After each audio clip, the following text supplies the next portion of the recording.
Սրա մասին առաջինը խոսել ենք պետական աշխատողների առաջին համաժողովի ժամանակ, երկու անգամ առնվազն խոսել ենք կառավարության նիստերին, այդ որոշումները ընդունվել են բաց ռեժիմով, կարող եք մտնել եւ կառավարության կայքում տեսնել, թե որ գերատեսչությանը ինչքան գումար է վերաբաշխվել եւ այդ գումարները տրվել են հազարավոր աշխատակիցների, նախարար, փոխնախարար, վարչության, կոնկրետ մեր նախարարությունում ստացել են անխտիր բոլորը, ինչպես ստանում են մնացած մյուս բոլոր իրենց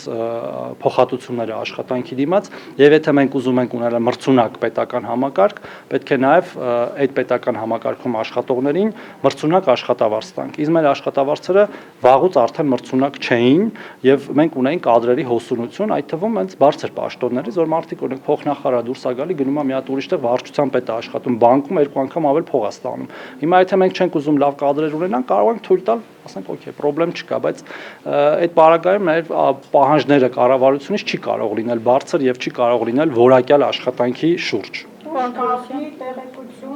Ոչ մի հույժ գաղտնի բան չկա։ Ոչ մի հույժ գաղտնի չկա, ես դες ասում եմ։ Ես ստացել եմ այնքան ինչքան որ ստացել եմ եւ կհրապարակվի իմ պաշտոնական հայտարարագրում, որը եղել է բոլոր տարիներին եւ դուք կտեսնեք, ես մա անգից չեմ էլ կարող ասել ինչքան եմ ստացել, թեև դա ինչ որ իմաստով անձնական տվյալ է, բայց դա հրապարակվում է եւ այնտեղ գրվում է։ Շիրակի մարզում մեր ենթակայության տակ պոակները, որոնք ունեցել են խնայողություններ, 4620 աշխատակից ստացել է 443 միլիոն դրամ պարգևավճար, էլ եմ ասում տնօրեններից մինչև հավաքարարներ, այն կոլեկտիվները, որոնց որ պոակները, որ ունեցել են խնայողություններ, այսինքն եթե մեր Չէ, եթե բաժանում ենք 443 միլիոնը 4620-ի միջինացված հաշվարկով մոտ 100,000 դրամ է գալիս։ Դե այդ կա, այսինքն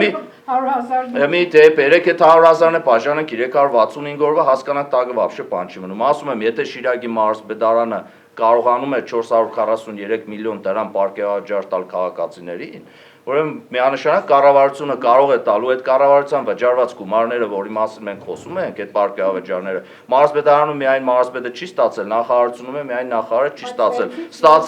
ստացել են բաժնի պետերը, ստացել են վարչության պետերը, ստացել են առաջի կարգի մասնագետները, բոլորը տարբեր տոկոսային հարաբերությամբ եւ նաեւ մեր պահակները, հավաքարարները, մյուսները այդ մեծ սենսացիա ենք սարքել այդ 3 միլիարդը, որ Ժորժ ջան, եթե մի մարդ 443 միլիոն կարող է, կառավարությունը վստահ եմ ոչ թե 3 միլիարդ, այլ շատ ավել կարողանալու է